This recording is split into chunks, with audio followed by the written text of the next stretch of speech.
Jeremiah 39. So Jerusalem captured as God said it will. The walls were breached, and then the king and his official actually left by like a secret passageway, but the Chaldean pursued them. They slaughter the king's sons and the nobles in front of him. They then blinded his eyes and took him to Babylon.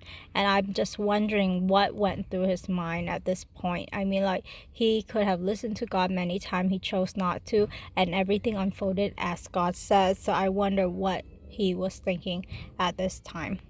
I wouldn't be surprised if everything that Jeremiah said just flashed through his mind and he had tremendous regret for his disobedience.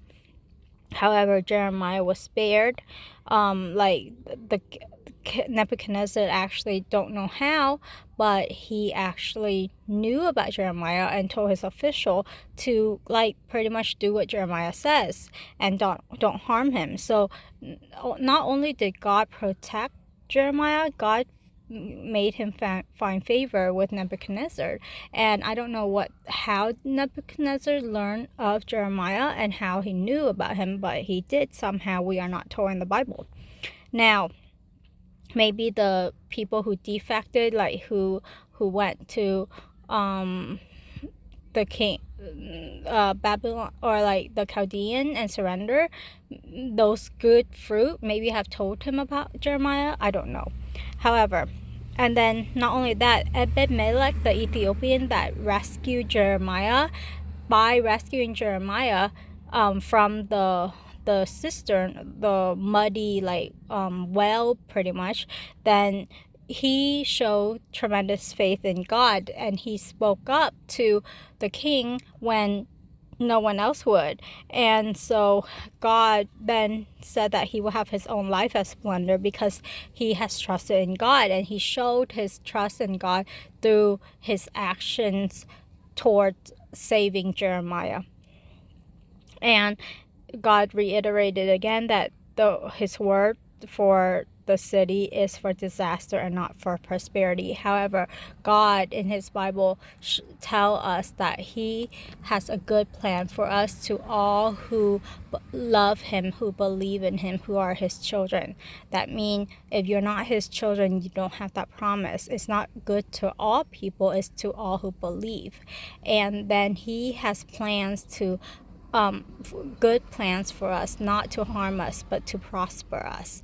And those are promises given. The promise about the believer, that's generic. The promise about good plans for you, I think it's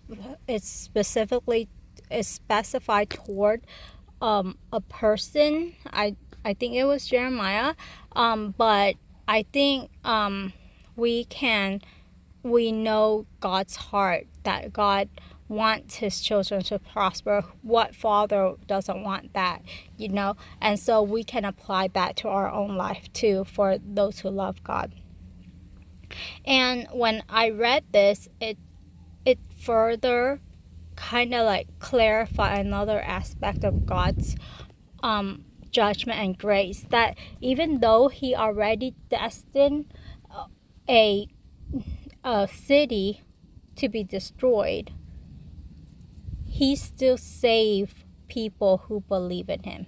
He doesn't destroy the righteous in terms of faith, with the wicked in terms of people who rebel against God.